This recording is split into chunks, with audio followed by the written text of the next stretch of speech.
Hi, this book is The Lion Inside by Rachel Bright. In a dry, dusty place, where the sand sparkled gold, stood a mighty flat rock, all craggy and old. And under that rock, in a tiny full house, lived the littlest, quietest, meekest brown mouse.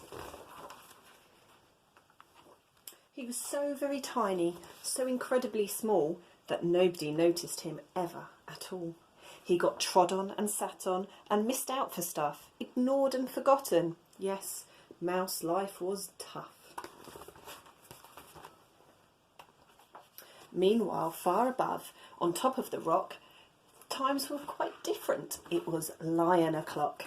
This huge, toothsome creature made sure everyone saw how important he was by how loud he could roar. He was head of the pack. He was shouty and tough. He loved showing the crowd he was made of strong stuff. Yes, all were impressed by this mighty king cat. If only, thought Mouse, I could be more like that. Then, late one dark night, in his Minnie Mouse bed, he jumped from the covers and held up a paw. The cleverest thought popped into his head. He jumped from the covers and held up a paw.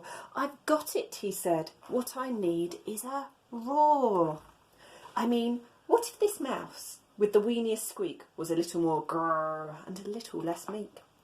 Well, he'd still be the smallest of fuzzy brown mice, but he'd make friends and join in, and life would be nice. Yes, thought the mouse, I must find out how. I'll learn how to roar, and I'll learn it now. But, gulp, oh my gosh, there was only one beast who could teach him this thing, but might make him a feast. It was time to be strong, take a chance. After all, forever was such a long time to feel small. So he made himself brave, and he thought like a winner. He set off for the top, hoping not to be dinner. It felt like the scariest thing he could do. But if you want things to change, you first have to change you. The further he climbed, the closer he got to the slumbering lion reclining on top.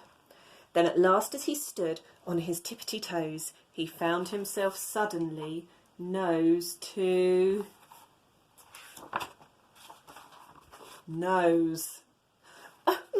Gulp, pardon me. Wake up, Mr. Lion, you've got company. Squeak, Mr. Lion, what I've come to you for is squeak. Do you think you could teach me your roar? A silence befell that twinkling plain. Lion opened his eyes and puffed out his mane. Time slowed right down. Why, it felt like a week. Then he opened his mouth and let out an eek! The lion was shaking, his paws all a-fumble. He was backing away with a scrambling tumble. Don't hurt me, he whimpered. Oh, try to be nice. Well, my goodness, this lion was frightened of mice.